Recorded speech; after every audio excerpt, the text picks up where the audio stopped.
we're gonna I'll cut the Leafs conversation short as well. Well, I'll just isolate it to we have to at least recognize that Marner broke a damn franchise record with was it 19, right? Like 19 is the record. Yeah. I don't know why I'm even Yeah. asking because I should definitely know that. He gets to 19 last night against Tampa. I knew from the first shift, like I'm not trying to be like a no-no or whatever, but I'm just like you watch players and you know if they have it or not in the first period. And Marner looked confident as I've ever seen him just in those first couple shifts. Like you could tell, like, okay, he's gonna get his chances tonight. And if luck is on his side, he's gonna bury one of them or he's gonna have an assist on another chance. And he did. So props to Marner. He's been playing out of this damn world. And just going back to that night, the previous game, that whole shift involving him missing the net, or no, first making the pass to Bunting, then missing the net, and eventually scoring, and the celebration on the bench perfectly just encapsulated Mitch Marner as a Leaf. Everything we love and everything we want from him right there. Just the fan support that he got on the bench, him scoring the goal and him being like, God damn it, I should have had it that first time or the second time. That is Mitch Marner, just to a T. We know that this guy is so damn good.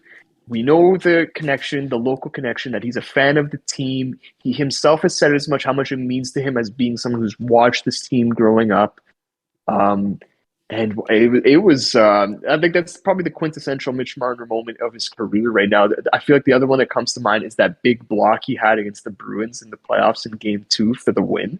That's the other Mitch Marner moment that comes to my mind. But I really hope he's able to channel that energy that he had post game and carry it forward next time he's in a slump, right? To keep him out of that bad zone that he can get into mentally, that bad mental state. Hopefully he can channel this and make good on it come April. So I'll say that on Marner. Do you have anything to add, Dave, on Marner specifically? Couple of things popped into my mind. The other moment I was thinking about with Marner was probably the spinorama pass in the next gen game. That's literally a one-off regular season game, as compared to the block in the playoffs. A potential game-saving block as well. That's my other moment that I was thinking of. And my other thought that came to my mind is, 19, he broke the record 19 games for a franchise at, I believe it's 106 years this year. Mm-hmm. Listen, it just kind of goes to show you where the franchise has been kind of now for almost half a century, about 50 years, right? Listen, all credits go to Daryl Sittler, especially over the past couple of weeks. Daryl Sittler has definitely re-entered a lot of Leaf fans' hearts and minds. Always wishing love and peace and love to Daryl Sittler. Eddie Olczyk as well, Leafs legend, also fantastic commentator. Yeah. I know he was on some of the NHL games. The fact of the matter is that for it to take 105 years for a 19-game point streak, listen, Leaves a weird taste in your mouth.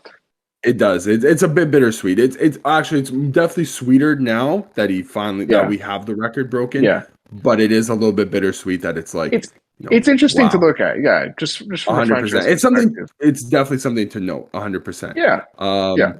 I think that's fair. And my second point is, Leaf fans everywhere, how does it feel to be watching the two best players at the Maple Leaf in 105 years of Maple Leafs history? I think by the end of, if it's not already cemented right now, there's no playoff success. There's literally nothing except for regular season stats and highlight reel plays. These two are genuinely the most talented players that the Maple Leafs have ever had. And we will eventually see those two players go down as the two greatest Maple Leafs of all time. I know everybody's gonna, there's so many people the guys in the 60s that won all the 50s and 60s that won all the cups. You have different era. Doug Gilmour, different eras. Doug Gilmour, Wendell Clark are the another two that get always brought up, and Matt Sundin. I really only got to see him at the end of his powers. The beginning of his powers, if you go back and watch him on another level, that guy was a consistent presence. But these two guys are I'll sing this song until the day I die. Nobody can tell me otherwise. These two guys will go down as the greatest Maple Leafs of all time. And I know it in my heart, and I know a lot of other Maple Leaf fans know it in their heart, and they might not even be willing to say it just yet, but they will go down as the greatest of all time. Don't take it for granted. Enjoy every moment. Whenever you're upset at them, whenever you're in love with them, just that's my piece. That's all I want to say. At the end of the day, you can't have the ups, you can't without the downs, right? It goes for for sure. It goes with anything, right? The downs make the ups that much better. Yes. That's my motto as a Leaf fan who watches them lose at the end of every year. My motto is every year we lose is gonna make the 1 year we win that much better. Right? So sweet when they finally do it. So going back to Marner, I actually have something to say regarding Marner. We've seen this guy be one of the best players in the league when he's hot. Yeah. When he wants, not when he wants to be, when the energy. When he's feeling good. Yes. Yes. And we've seen him be not so great, for lack of better terms, when the energy's not good and when you can see the team is struggling. I think that once he figures out the balance, once he figures out how to make it work mentally, that's when all the hate, or that's when all the comments from the media will go away. Because at the end of the day, Marner's 24 years old. He's still young. He still has his whole 25. 25. He still has a good 10 years ahead of him. He has so much time to learn, so much time to get that experience. And yes, he's not 20 anymore, right? But you've only seen progress over the past 6 years. And I think that the Leafs story is going to be a long story, but it's at the end of the day, there's a good chance it ends with a happy ending, right? Especially with this roster. You have a generational talent. You have potentially 2 generational talents on your team, right then and there. So figure out the goaltending and the defense, and hopefully you don't run into injury problems, and you'll have a cup. Hopefully. Listen, Brian, we've got some smile. That's all you need to know about our goaltending is we've got some smile. Yeah. Okay. We've got some smile, and we've got the Murdog. All right. Those nicknames, I can't say anything bad about those nicknames. This kind of leads well into some trivia that I wanted to bring up, and it goes back to the streaks, and what Dave was saying about Leafs franchise history. 19 is our record, that type of thing. So I'll start with you guys. I'm assuming you guys know who holds the record for longest point streak in NHL history. 57. Correct, Brent Gretzky with one. No, I'm joking. Wayne Gretzky, the better Gretzky, the better Gretzky. Hold on. Wayne Gretzky, 51 games. What's up, Dave? Hands down, the funniest NHL stat. I know it's been passed around. I know Christian definitely knows this, but highest scoring brother, I believe it's brothers duo. Actually, I think it counts for all siblings, siblings that played in the league. Like there's the Sutters that have had 7 Sutters play in the league. Yeah. But it's the highest scoring brother combination. Wayne and Brent Gretzky, the better Gretzky Brent. I think Wayne has whatever his number is, and Brent has something. Yeah, Brent has 3. I can't wait for Par Lindholm's brother to come and help break the. Yeah, Par Lindholm's brother's gonna have to put up like 2,000 plus points, 2,500 points at least. So he better get on it. I haven't seen anybody put up more than like 125 points in a season. So this guy better be putting up almost 300 as soon as he enters the league. So, you always catch you every time with the Par Lindholm jokes, man. Instead of Par Lindholm, what's the brother's name?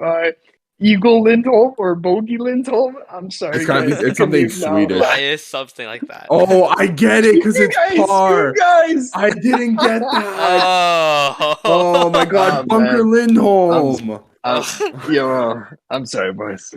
I'm sorry. Okay, that was a really great pun.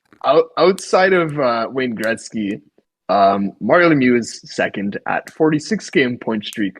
Who holds the longest point streak in NHL history for somebody not named Gretzky or Lemieux? Do we know this? Can I have a guess? Can we have a Yes. guess? Yeah. So, One each. so I'll give you if you want to guess like a season or guess a season, I can give you a season. Is it And I modern can era? give you the team. So Yeah. modern era, yeah. So I'll give you a decade. Okay. This happened in the 90s. There's no chance I'd get it then. Jeez, that's before our time, guys. Yeah, I know. I'm trying to think what other kind of hints I can give without Is straight up this giving it away. is this player a hockey Hall of Fame? Yes. Like it's not just a dude who just had a ridiculous season type of thing. No. Honestly, I have no idea. I can't yeah. He played. I'll give you the season now. Go. I'll give you the Go. literal season. 92, 93. Iserman. Really Not good guess. Yzerman. Yzerman is number 6. So he is actually so the 1 through 4 is Gretzky, Lemieux, Gretzky. The player we're trying to figure out is number 5. Yzerman is number 6. Yzerman had a streak of 28 in 1988-89. So 92, 93. He played for a Canadian team. If you want to try and single out the team, go ahead. Obviously, it's not Toronto because we talked about what the record is. Yeah. Okay, Canadian team, 92-93. Ottawa, this wouldn't have Ottawa because Ottawa was not, I don't even believe they were back in the league at this point. So they're out. So. Winnipeg's out. Is it?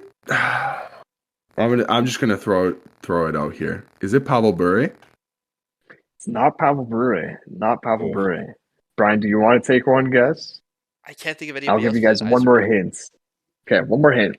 His name has been brought up already this episode pretty like as far back as only maybe 5 to 10 minutes ago.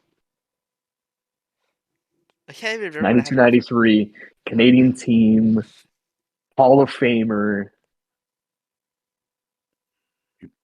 Dude, I have short-term memory loss. Okay, I'm giving you one last hint. He played for the Leafs the next season. So 93-94, he played for the Leafs. No idea. Oh. But 92-93, he did not play for the Leafs. I was very surprised. Yeah, I know Brent's Parlin. It's just that name that just keeps running. Okay. It's like the hamster wheel. Yeah, I'm gonna give you this last hint, but it's going to spoil it. Okay. The last hint is where's Par Lindholm from? So he's Swedish. Yeah. Okay. So played for the Leafs the next year. I have no clue. Oh, dude, this is gonna upset me when you tell me this. Dave, this is all you. Is it Matt Sundin? It's Matt Sundin. Oh my god! Yeah, and this was on the Nordiques. I didn't know. Yes. Oh my goodness! On the Nordiques, Matt Sundin on the Nordiques. I forgot about the Nordiques, dude. 93, the season before he was traded, had a 30-game point streak. Matt Sundin's He's that old? So Matt Sundin's a baller, he's not old, dude. he says. Yeah. Oh my goodness. That's crazy. It really surprised me, man, when I looked at this, right? Look at Matt Sundin's early career stats before he went to the Leafs, if I'm not mistaken. Yeah. Guy's a baller. And then they traded Matt Sundin for they traded a fan favorite in I believe that Wendell Clark went out the door, right, if I'm not mistaken, for Matt Sundin. And Matt Sundin quickly became one of the most hated people in Toronto until he had the later 90s, early 2000 playoff runs where that guy was putting the team on his back and carrying them up with his giant Swedish shoulders. He, all intents and purposes, that guy almost single-handedly brought the Leafs back to a cup final in, I believe it's 2001, where they eventually lost. They lost to Carolina, 2002, where they lost to Carolina. Yeah, that guy was a man on a mission that year. Shout out Mats. I can't believe that. That really aggravates me because I was going. Bro, I didn't know.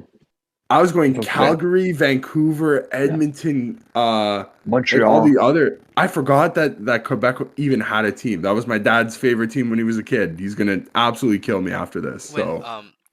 After the Yzerman guess, I was so stumped. I was like, who else from that era would have it? But then honestly, Matt Sundin didn't even cross my mind. I thought he was more 2000s just because Toronto, but I know just man. Yeah, 92. so That is crazy. 92, 93. If you guys, do you guys want to do one more trivia question? I don't think it'll take us as long. This is the same question, just active players. Who has the longest streak out Patrick of Kane. the active players in the NHL?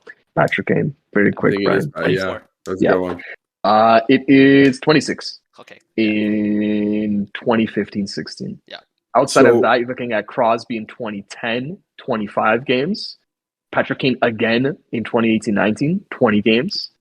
And then the record for rookies is Paul Stastny in 06-07. He has the all-time rookie record for a point streak at 20 games.